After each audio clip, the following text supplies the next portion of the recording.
सुप्रभात सारे बच्चों। आज मैं कक्षा 10 को पद्य खंड का पाठ 2 राम लक्ष्मण परशुराम संवाद का आज अंतिम पद पढ़ाऊंगा। लगभग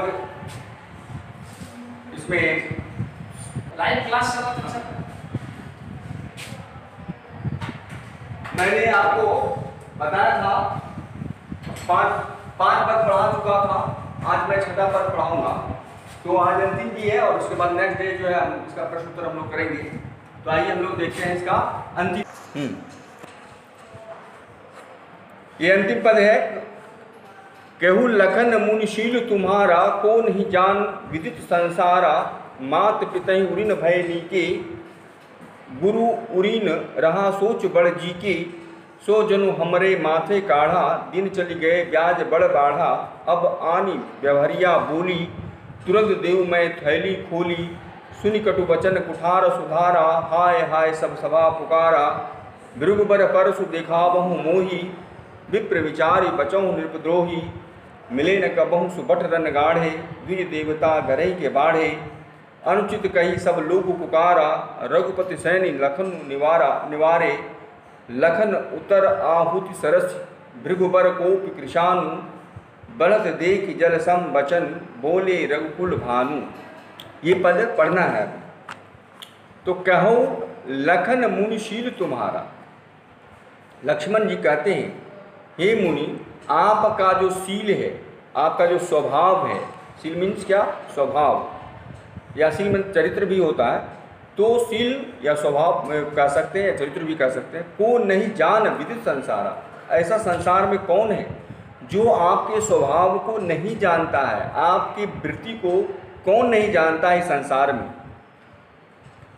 माता पिता उरिन भय नीके। आपने माता पिता के ऋण से किस प्रकार से उरिन हुए और किस प्रकार से गुरु के ऋण को चुकता करने का प्रयास करते हैं, यह सारा संसार आपके स्वभाव से परिचित है। सारा संसार जानते हैं किस प्रकार आपने माता की हत्या करके अपने पिता के ऋण से मुक्त हुए थे।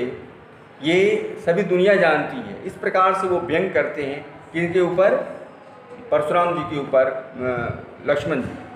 तो सो जनु हमरे माथे काढ़ा। कभी कहते हैं लक्ष्मण जी कि गुरु ऋण, गुरु का जो ऋण है रहा सोच पड़ जी। अगर तुम्हारे गुरु के ऋण जो है, आपके गुरु के ऋण अगर बच गया है, ऋण नहीं हो पाए हैं और आपके मन में जी में लगा हुआ है कि गुरु के ऋण से ऋण हो, तो क्या वो सो जनु हमरे माथे काढ़ा, वो हमारे माथे गढ़ दिए हैं या मेरे माथे पर चढ़ा दिए वो ऋण, तो दिन भी बहुत हो गया, गुरु का ऋण भी बहुत दिन हो गया, इसलिए ब्याज भी बहुत बढ़ गया होगा। ऋण का कर्ज जो है सूद जिसको कहते हैं हम लोग, ब्याज बढ़ गया होगा, इंटरेस्ट भी बहुत बढ़ गया होगा।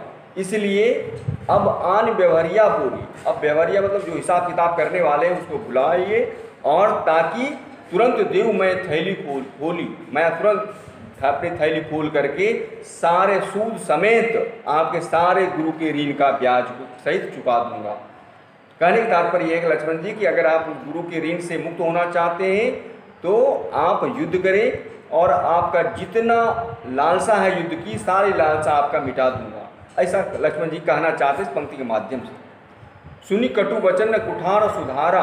हाय हाय सब सभा पुकारा। जब लक्ष्मण की इस वाणी को सुना तो परशुराम जी ने फरसे को कुठार न फरसा, फरसे को सुधार करके बड़ी कटु वचन में, बड़े कठोर वाणी में बोले। तभी हाय हाय सभा करके सभी सभा पुकारने लगी। सारे सभा में सब जितने भी थे, जितने धनुष यज्ञ में उपस्थित हुए थे, सभी चिल्लाने लगे या पुकारने लगे कि मत मारिए या ऐसा मत कीजिए, ऐसा करके पुकारने लगे सारी सभा। भृगुबर परसु देखावहु मोही। तो लक्ष्मण जी बोले हे भृगुबर, हे भृगुकुल में श्रेष्ठ, आप मुझे फरसा दिखा रहे हैं, मुझे फरसा दिखाते हैं। विप्र विचार बचहु नृपद्रोही। हे राजा से द्रोह करने वाले, आप ब्राह्मण समझ कर ही बच रहे हैं। आप, मैं ब्राह्मण समझ कर विचार करके ही मैं आपका वध नहीं कर रहा हूँ, नहीं तो राजा से द्रोह करने वाले आपका वध हो गया रहता अभी। लेकिन आपका वध इसलिए नहीं हो पा रहा है क्योंकि आपको मैं ब्राह्मण समझ करके ही छोड़ रहा हूँ। शायद मिले न कबहु सुभट रन गाढ़े। शायद तुम्हें युद्ध भूमि में कोई ऐसा योद्धा नहीं मिला। सुभट जो है ऐसा जो आपकी रण पिपासा को, आपकी युद्ध की जो इच्छा को पूरा कर सके, ऐसा कोई योद्धा नहीं मिला। इसलिए इस युद्ध अभिलाषा को, यह जो युद्ध की जो पिपासा है आपकी, युद्ध की जो अभिलाषा है, उस अभिलाषा को मैं पूरा कर दूंगा। द्विज देवता घर ही के बाड़े, ब्राह्मण देवता हैं तो आप घर में ही बड़े हैं, परंतु युद्ध भूमि में कोई ब्राह्मण और शत्रु नहीं होता। अगर युद्ध की अभिलाषा करना चाहते हैं या युद्ध पिपासा को शांत करना चाहते हैं तो युद्ध की अभिलाषा मैं आपके पूरा कर दूंगा, ऐसा लक्ष्मण जी कहते हैं। तब यह सुन करके सारे सभा जो है पुकारने लगे। अनुचित कहीं सब लोग पुकारे, सब यह अनुचित है, ऐसा अनुचित है, लक्ष्मण ऐसा नहीं बोलना चाहिए, ऐसा नहीं कहना चाहिए, ऐसा सभी पुकारने लगे। तब जा करके रघुपति शयन लखन निवार, तब रघुपति ने अर्थात रघु के पति, रघुकुल के जो स्वामी हैं अर्थात राम ने उन्हें लक्ष्मण को हटाते हुए बड़ी ही मधुर वाणी में कहा, लखन उत्तर आहुत सरस भृगुबर कोप कृषाणु। लक्ष्मण की उत्तर से आहुति की तरह, कैसे आहुति, लक्ष्मण की जो वाणी थी उनकी जो उत्तर थे, भृगुबर कोप कृषाणु, भृगु की अर्थात परशुराम जी के क्रोध में उसके आहुति के समान बढ़ पड़ रहा था, मतलब उनकी क्रोध को भड़काने वाली वाणी थी। परंतु राम की जो वाणी थी, बढ़त देख जल सम बचन, उनके क्रोध को बढ़ता हुआ देख करके ऐसी वाणी उन्होंने कहा कि रघुकुल भानु, रघुकुल में जो सूर्य के समान है, उन्होंने इतनी सुंदर सम जल के समान या शीतल वचन कहा उनको, ताकि उनका क्रोध तुरंत ही शांत हो गया। अर्थात लक्ष्मण की वाणी क्रोध भड़काने वाला था परशुराम जी को, और दूसरा राम जी की वाणी उनमें शीतलता प्रदान किया था, उनकी क्रोध को शांत कर दिया। तो आज ये पाठ आपका समाप्त हो गया। अब कल जो है क्वेश्चन आंसर करेंगे हम लोग। धन्यवाद।